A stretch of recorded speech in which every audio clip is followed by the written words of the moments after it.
Hi, I'm Armando Fox, and I am really excited to guide you on this journey into engineering software as a service. Back when I worked at Intel, a colleague and I were working really hard to understand how a complex piece of software worked. And I remember him saying, "Don't worry, it's not magic, it's just software." But the thing is, software is almost like magic. We think about what we want the computer to do, and then we can make it do those things. And in the last 2 decades, cloud computing, software as a service, service-oriented architecture, and the explosion of mobile apps have transformed the way that we write software.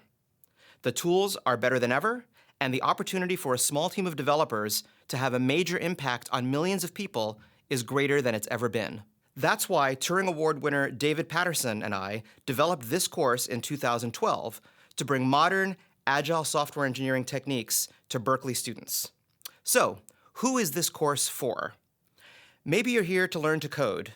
In that case, this may not be the best course for you. We expect that you'll have experience in one modern object-oriented language, such as Java or Python, and that terms such as encapsulation and inheritance, functional programming, or phrases such as class versus instance variables, interface versus implementation should sound familiar to you. We don't expect you to have any experience with HTML, web programming, or databases, though if you do, you may be able to skip a few of the recommended review assignments. Because software engineering is more than coding, it's working with a team, producing code that's not only correct and useful, but beautiful and maintainable by others. So in this course, you'll learn how to use the same tools and techniques the professionals use to create software as a service, the most widely deployed kind of software today.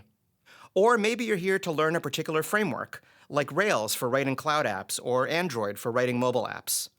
Although we will use some frameworks, the world of software moves really quickly, and the most valuable software engineers are those who can learn new languages and frameworks and evaluate which ones are the best choice for a given task. So, while we won't focus on any particular framework in depth, you will learn how to approach new languages and frameworks so you can become productive in them quickly. If you're here to learn to pick up new languages and frameworks quickly by looking at the big picture and leveraging what you know from other languages, if you're here to learn how to work as part of a team to start adding value quickly, whether you're contributing to a large existing software project or starting a new one from scratch, if you're here to learn how to write code that, because it is clear and maintainable, will enjoy a long, useful life solving real problems for real customers, and if you want to learn how to do all of this using the same cloud computing facilities, tools, and techniques that professionals use, then you're definitely in the right place. And we look forward to helping you develop the skills for software engineering, the profession that can change the world. Thank you for joining us, and good luck in the course.